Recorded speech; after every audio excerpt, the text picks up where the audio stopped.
Hi, this is the story of Sean John Combs, aka Puff Daddy atau P. Diddy yang sedang naik daun karena kasusnya yang super mind-blowing. Diduga terlibat dan sebagai pelaku dari berbagai kasus pelecehan, kekerasan seksual, human trafficking, dan banyak lagi. Korbannya pun dari berbagai kalangan hingga beberapa artis Hollywood. Sean John Combs lahir pada tanggal 4 November 1969 di lingkungan Harlem, New York City, dibesarkan di Mount Vernon, New York. Ibunya Janice Combs yang dulunya seorang model dan asisten guru, serta ayahnya Melvin Earl Combs, bertugas di Angkatan Udara Amerika Serikat yang pada usia 33 tahun ditembak mati saat duduk di mobilnya di Central Park West saat Combs masih berumur 2 tahun. Combs memiliki seorang saudara perempuan. Mereka dibesarkan dalam hidup yang pas-pasan. Namun demikian, Combs tetap mendapatkan pendidikan yang baik. Dia lulus dari Mount St. Michael Academy, sebuah sekolah Katolik khusus anak laki-laki pada tahun 1987. Saat kecil, Combs diberi julukan Puff karena kebiasaannya menghembuskan nafas panjang ketika dia marah.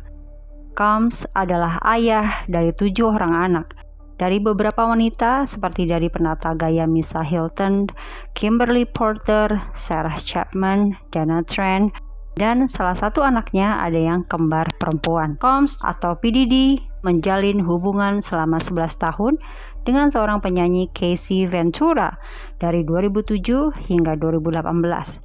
Dari Casey inilah malapetaka Sean John Combs atau P. Diddy berawal.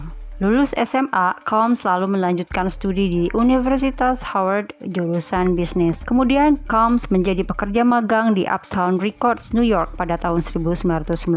Ternyata P. Diddy memang berbakat di dunia musik. Di bawah bimbingan pendiri label Andre Harrell dan dengan kemampuan meremix lagu yang membuatnya diakui di Uptown Records, menghasilkan remix lagu-lagu bagus bagi beberapa artis.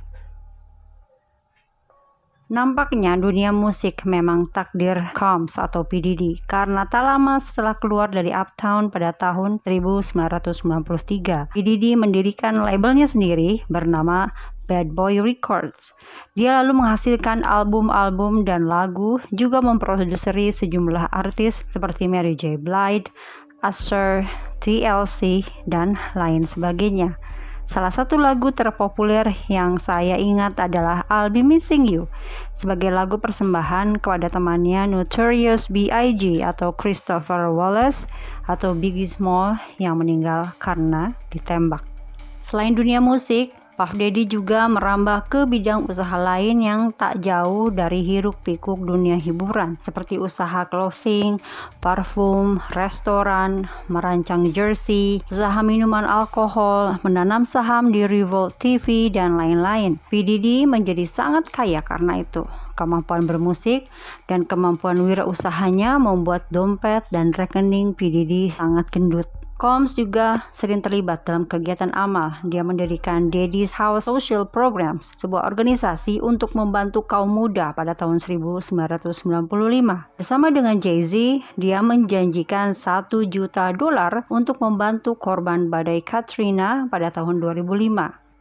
Dia menyumbangkan pakaian dari mereknya sendiri yaitu Sean John kepada para korban. Dia juga menyumbangkan komputer dan buku-buku ke sekolah-sekolah di New York. Terlepas dari itu semua, Combs adalah orang yang temperamen, gampang tersulut dan sangat kompetitif. Dia merasa dia adalah yang terbaik. Dia beberapa kali berseteru dan berkelahi dengan sesama artis, seperti dengan Tupac Shakur.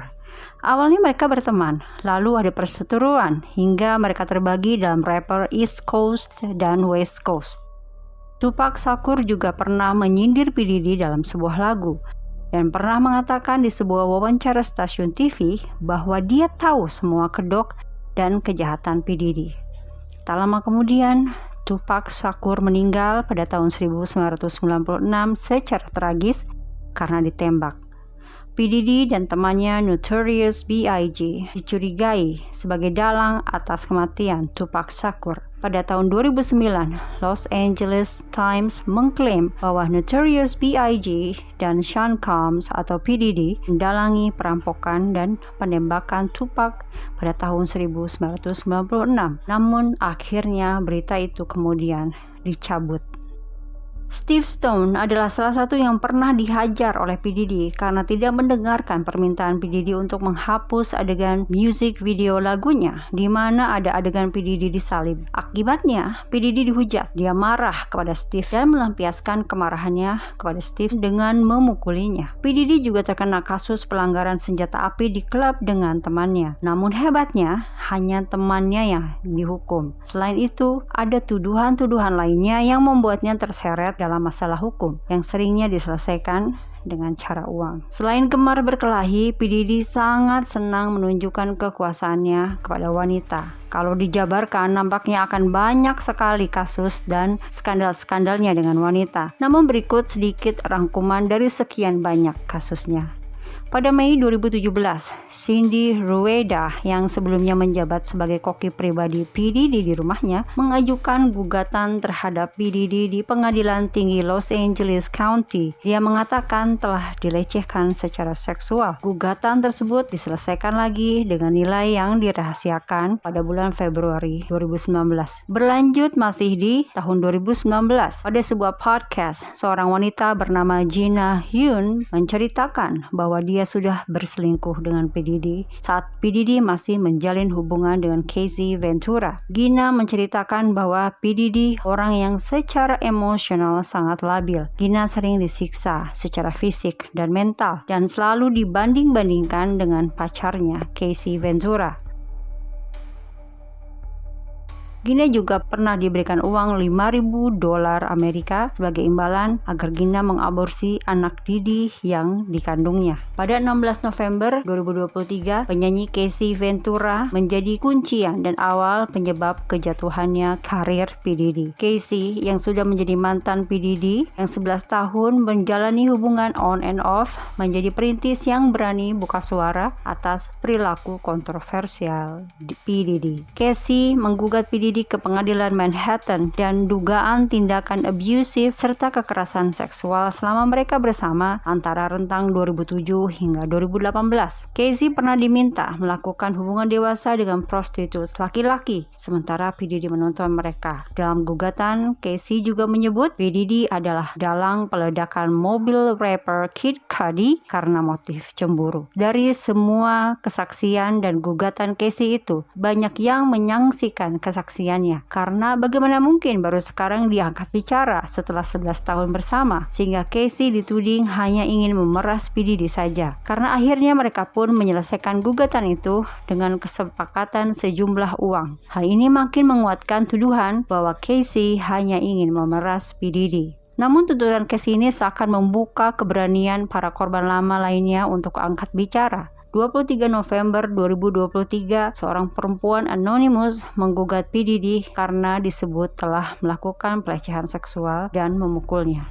Sementara gugatan lainnya diajukan perempuan lain bernama Joy Dickerson-Neal. Joy menyebut pada tahun 1991, P. Diddy mencokokinya dengan narkoboy, melakukan pelecehan seksual kepadanya saat masih kuliah. Dia diancam oleh P. Diddy akan menyebarkan rekaman video saat kejadian itu berlangsung. Banyak dari korban yang baru menuntut P. Diddy mungkin karena dulu mereka menghadapi tekanan, apalagi P. Diddy mempunyai uang dan kuasa. Ternyata memang perilaku freaknya ini sudah dilakukan sejak dulu dan P. Diddy masuk ke dunia yang memungkinkan baginya untuk mengeksplor tindakan freaknya itu lebih jauh. Pada 28 November 2023, setelah menghadapi 3 gugatan sekaligus dalam waktu berdekatan, P. Diddy akhirnya mundur dari posisinya sebagai pimpinan Revolt. Revolt merupakan jaringan televisi kabel digital dan perusahaan media yang P. Diddy dirikan pada 21 Oktober 2013. Gugatan keempat muncul di 6 Desember 2023. P. Diddy menghadapi gugatan dengan tuduhan yang sama dari 3 gugatan sebelumnya. Seorang wanita bernama Jane Doe mengaku jadi korban pelecehan seksual P. Diddy dan dirudah paksa oleh P. Diddy,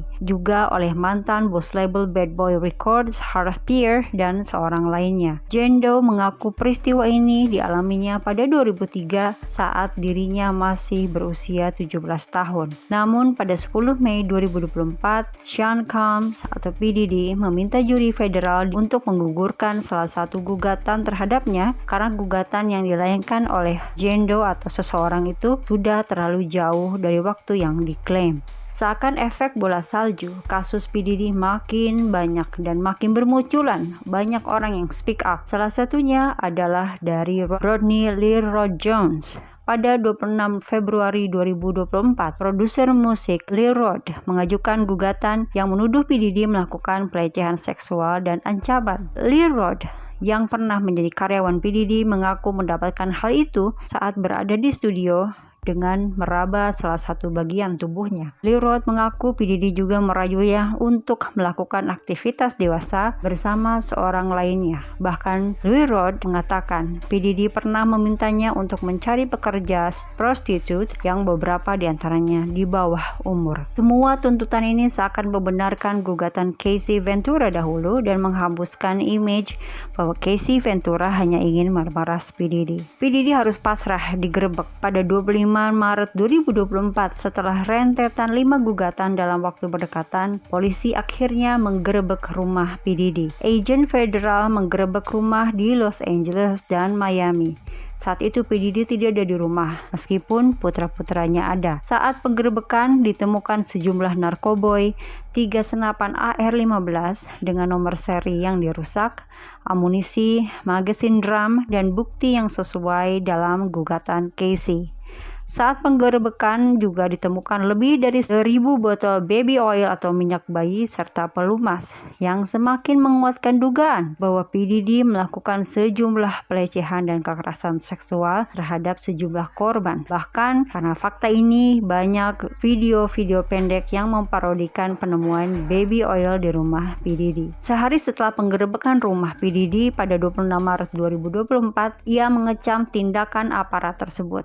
Melalui pengacaranya Aaron Dyer, P. Diddy menyebut penggerebekan rumahnya itu berlebihan, bahkan seperti mengerahkan kekuatan militer dan memburu penyihir. Usai mengecam penggerebekan rumahnya itu, P. Diddy secara tiba-tiba menjual seluruh sisa sahamnya di Revolt kepada seorang yang misterius. Masih di 26 Maret 2024, di hari yang sama, usai P. Diddy menjual sahamnya, majalah berita mingguan Newsweek merilis daftar nama-nama artis atau selebriti Hollywood yang namanya ada di dalam gugatan P. Diddy. Di antaranya Stevie J, mantan pacar Nicki Minaj, seorang pemenang Grammy, Young Miami, Pangeran Harry, Casey Ventura, Uskup T.D. Jakes, Georgia Mesquire, Donald Lawrence, The Clark Sisters, dan Jose Cruz. Pada 17 Mei 2024, CNN menerbitkan rekaman CCTV yang diperolehnya dari bulan Maret 2016 yang memperlihatkan P. Diddy mengejar Casey di koridor sebuah hotel di Los Angeles sebelum akhirnya ia memukul dan menendang Casey di dekat lift. Karena sudah tidak bisa mengelak dan gelombang protes semakin kuat atas video yang tidak bisa dibantah, P. Diddy akhirnya pada 19 Mei 2024 untuk pertama kalinya menyatakan permintaan maaf kepada Casey atas kekerasan yang dia lakukan kepadanya pada tahun 2016. Namun seakan jamur di musim hujan yang mulai bermunculan, datang lagi gugatan baru dari seorang model pada 21 Mei 2024. Crystal McKinney mengaku mengalami pelecehan seksual. Again, pelecehan seksual berupa pemaksaan oral dari P. Diddy di kamar mandi sebuah studio di New York pada tahun 2003. Dalam gugatannya, Crystal McKinney mengaku dicekoki alkohol dan narkoboy sebelum akhirnya dipaksa untuk melakukan itu. Crystal McKinney juga menggugat label milik P. Diddy, merek busana P. Diddy, dan Universal Music Group karena memberikan orang seperti P. Diddy untuk memiliki jabatan yang memungkinkan terjadinya peristiwa tersebut. Setelah penggerebekan rumah pada Maret 2024, banyak media yang memberitakan kasus P. Diddy ini. Dan 6 bulan kemudian, P. Diddy akhirnya ditangkap di 16 September 2024 setelah melalui proses penyelidikan dan investigasi. P. Diddy akhirnya ditangkap atas serangkaian pelanggaran, termasuk kejahatan kekerasan terhadap perempuan. P. Diddy ditangkap saat berada di lobi Hotel Bintang 5 Manhattan, New York, dan menurut People, P. Diddy telah ditempatkan dalam pengawasan bunuh diri, karena kalau dia mengakhiri hidupnya maka akan sulit untuk melanjutkan kasus yang menjerat P. Diddy, dan tentunya ini akan sangat membuat korban sedih. P. Diddy saat ini ditahan di pusat penahanan metropolitan di Brooklyn, New York. Dakwaan P. Diddy ditulis dalam pengaduan setebal 14 halaman. Ia didakwa dengan perdagangan seks, pemerasan, dan pelanggaran pemerasan atas pelanggaran serius yang juga termasuk transportasi prostitusi. Bukan P. Diddy dong kalau tidak mengerahkan kekuatannya untuk bisa bebas dari penahanan. P. Diddy berusaha mengajukan penangguhan penahanan pada 30 September 2024 dengan mengajukan jaminan 50 juta dolar atau 760 miliar untuk mendapatkan tahanan rumah dan pembatasan pengunjung. P. Diddy juga berjanji tidak akan bertemu wanita selama masa penangguhan penahanannya. Namun, syukurnya Hakim Distrik Amerika Serikat Andrew Carter menyebut membebaskan P. Diddy berisiko bagi keselamatan masyarakat dan saksi dan bisa mengancam atau mempengaruhi saksi dalam kasus tersebut sehingga permintaannya ditolak. Namun pada 3 Oktober 2024 ada hakim baru yang ditunjuk untuk menangani kasus P. Diddy, yaitu Arun Subramanian. Subramanian merupakan hakim yang pertama kali dinominasikan Presiden Joe Biden pada tahun 2022 dan menjabat pada tahun 2023. Semoga di tangan Arun Subramanian kasus P. Diddy ini bisa berakhir adil bagi semua pihak. Sidang perdana P. Diddy dijadwalkan pada 9 Oktober 2024 di Pengadilan Distrik New York, yaitu pada saat saya merekam materi ini. Sebetulnya masih banyak berita yang muncul dari efek kasus P. Diddy ini. Di video ini saya hanya berusaha untuk mengupas kronologi bagaimana P. Diddy bisa tertangkap. Orang yang selama ini saya tahu adalah artis rap besar di era 90-an sampai 2000-an tanpa mengetahui lebih dalam dan bagaimana karakter dan kehidupannya pribadi, ternyata adalah seorang yang temperamen dan merasa superpower karena memiliki banyak uang dan sehingga ia merasa mampu dan bisa melakukan apapun sesuka hatinya terhadap orang lain. Di video selanjutnya saya akan mencoba membahas segala konspirasi dan artis-artis yang terlibat dan diduga korban atas kasus P. Diddy ini.